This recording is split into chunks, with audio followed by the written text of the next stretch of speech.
এটা আমার 40 বছরের তপস্যা। প্রথম আমরা 5টা পরিবারের ব্যবহৃত জিনিসপত্র নিয়ে কাজ শুরু করি। তখন কিন্তু আমাদের এই রুম টুমগুলো হয়নি। আমি আমার নিজের চাহিদা অনুযায়ী আমি যখন আমার আত্মীয় স্বজনের বাড়িতে যেতাম, পুরনো বনেদি পরিবারগুলো, তো সেখানে দেখা যায় তাদের অনেক পুরাতন একটা জিনিস, কিন্তু সেটা খুব অযত্নে পড়ে আছে, কারণ এগুলোর মূল্য তাদের জানা নেই। আমাদের মতো দেশে আর্থিক ব্যাপারটা কিন্তু একটা অনেক বড় ব্যাপার। যাদের পরিবারকে আমরা ছোটবেলায় দেখেছি সার সওকাত যেটা ছিল, তাদের এখন বর্তমানে কোনো রকমের বেঁচে থাকা, তো তাদের কাছে কিন্তু এগুলো মূল্যহীন। তো আমি যখনই যাদের বাড়িতে কোনো জিনিসে হাত দিতাম, তারা কিন্তু বলতো আমাকে যে নিয়ে যান এগুলো নিয়ে যান। তো আমি নিয়ে তো আমি রাখবো কোথায়? এবার যখন আমি নিয়ে কোনো বাড়ি থেকে কোনো ফ্যামিলি থেকে কোনো জিনিস নেব, তখন কিন্তু এটা আমার উপর একটা বিরাট দায়িত্ব চলে আসে, কারণ ওটার যেন অমর্যাদা না হয়। এখন নিলাম, নেবার পরে দেখা যায় যে এগুলার ইতিহাসে তাদেরই জানা নেই, যেটা আমি জানি সেটা কিন্তু তারা জানে না। তো এরকম একটা ফ্যামিলির কথা বলি, এই কাগজি টোলাতেই তাদের বাড়ি। তো ওনাদের কিন্তু একসময় পুরো লক্ষ্মীবাজার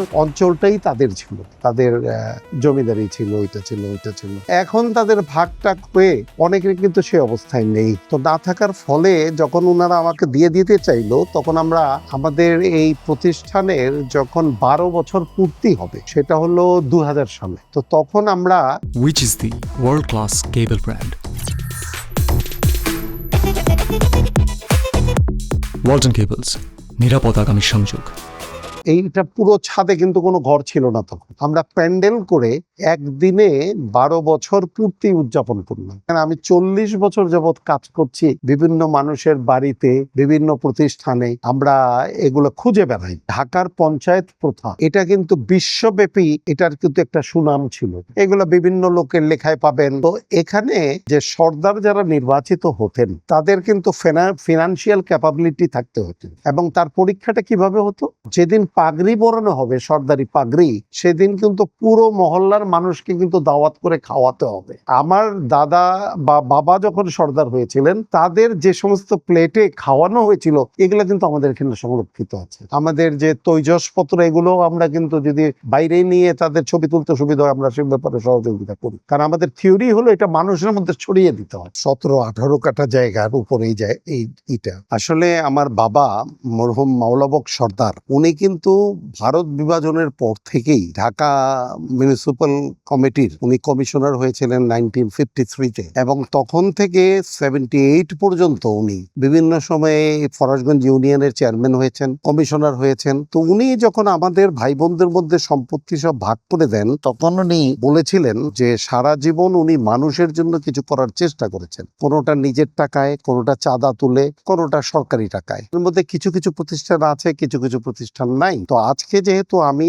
আমার সমস্ত সম্পত্তি তোমাদের মধ্যে বন্টন করে দিলাম, তো একটা জিনিস মাথায় রাখতে হবে যে যত সম্পদ যার আছে, তার মধ্যে কিন্তু গরিবের একটা হক আছে। এই হকটা আমরা বিভিন্নভাবে আদায় করি। আজকে যেহেতু আমি সব দিয়ে দিলাম, তাহলে তো আর এই হক আদায় করবার আমার কিছু রইলো না। তবে তোমরা আজীবন চেষ্টা করবে যে আমার অর্জিত টাকা থেকে যে এইটা দিয়ে কোনো প্রতিষ্ঠান করা, যে প্রতিষ্ঠানটি সারা জীবন চলবে। আসলে যা দেখেন এগুলো সবই কিন্তু উনার কামানো টাকা থেকে করা। উনি কিন্তু তার পিতার একটি টাকাও নেননি, ওনার ভাই বোনদের মধ্যে উনি বন্টন করেছিলেন। বাকি যেটা নিজে রোজগার করেছেন, ওইটা দিয়েই কিন্তু সবাই বাড়ি ঘর এগুলো সব করেছে। এখানে আমাদের যে বইয়ের ডিমান্ডটা তারা নিজেরাও জানে না, অনেকেই যারা গবেষক, ওনারা আমাদের এখানে এসে একটা ফর্ম ফিল আপ করতে হয় যে উনি কি করতে চাচ্ছেন। এইটা আমরা সিলেক্ট করে দিই, আপনার জন্য এই বই দরকার। তো এগুলো বই দিলাম। তো যখন উনি বসে কয়েকদিন কাজ করলেন, উনি নিজেও কিন্তু বুঝে পেলেন যে আরো এই বই কানেকশনে আছে, সেভাবে আমরা বইগুলো দেওয়ার চেষ্টা করি। এটা হলো ভারত বিভাগের পরে প্রথম মিউনিসিপাল কমিটি। এইটা হলো যে যখন আমার বাবা কমিশনার হলেন, আপনি দেখেন একটা মূল্যবান জিনিসের কথা বলি, উপরে পড়েন কমরেডস ক্লাব। মানে ওই সময় কমরেডরা কিন্তু পালিয়ে বেড়ায়, কারণ হলো ব্রিটিশ গভর্নমেন্ট কমিউনিস্টদের পিছনে লেগে গেল, এবং যার জন্য এই ছবি তোলার পরে কিন্তু এই কমরেড ক্লাব বন্ধ করে দেওয়া হলো। বন্ধ করে ওটার নাম দেওয়া হলো ইস্টার্ন কালচারাল অ্যাসোসিয়েশন। এইটা হলো সবচেয়ে পুরাতন ছবি, a historic photograph.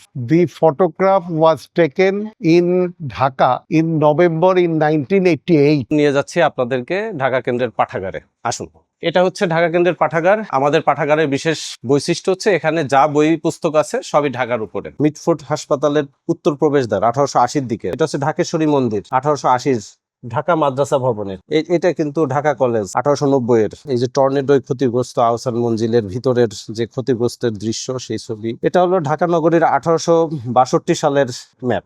আমরা এখন আছি ফরেশগঞ্জ, এখানে ফরেশগঞ্জ। এটা হলো আমাদের পঞ্চায়েত কর্নার। এখানে ঢাকার যে পঞ্চায়েতের এলাকা ভিত্তিক যে সর্দার ছিল, এক একজন এক এক এলাকার এই সর্দারদের ছবিগুলো আছে এবং যিনি যে মহল্লার ছিলেন। এইটা হচ্ছে মাওলানা হক সর্দার পরিবারের সদস্যদের স্থির চিত্র। ইনি মাওলানা হক সর্দার সাহেব, ইনার বাবা পেয়ার বক্স সর্দার সাহেব, 2 সন্তান, আমাদের চেয়ারম্যান জনাব মোহাম্মদ আজিম বক্স, আর ইনি ছিলেন ছোট ছেলে আলী বক্স নাসিরুল্লাহ। 17 ডিসেম্বর মানে বিজয় দিবসের পরের দিন মারা গিয়েছেন। এই যে ফিল্টারের কথা বলছিলাম, সেই লন্ডন থেকে আনা পানির ফিল্টার এটা কিন্তু দেখেন ধোলাই খাল। এই যে নারিন্দা পুল দেখা যাচ্ছে, এখন তো রাস্তা, এই খাল তো নাই। এবং এই বাড়িটা হচ্ছে ক্যানেল ভিউ বাড়ি, এটা রশি সাহেবের বাড়ি। বিয়ের আলমারি এবং সেই সময়কার যে পোশাকগুলো ছিল 1931 সালের।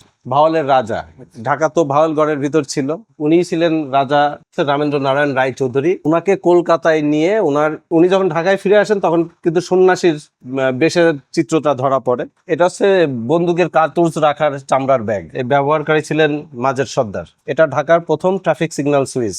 আগে ম্যানুয়ালি একটা রাস্তার পাশে ছোট্ট বুথের মতো ওখানে বসে এই ট্রাফিক সুইচের মাধ্যমে নিয়ন্ত্রণ করা হতো। এটা হচ্ছে চীনামাটির আন্টা, এটা দিয়ে ব্রিটিশরা বাহাদুর শাহ পার্কে বিলিয়ার্ড খেলতো। দ্বিতীয় বিশ্বযুদ্ধের সময় ব্যবহৃত রেডিও, এই যে নিচে অনেক বড়, দ্বিতীয় বিশ্বযুদ্ধের সময় ব্যবহৃত হতো এই রেডিও। এটা হচ্ছে যে ভাওয়ালের রাজা রামেন্দ্র নারায়ণ রায় চৌধুরী জয়দেবপুরে ভাগ শিকারের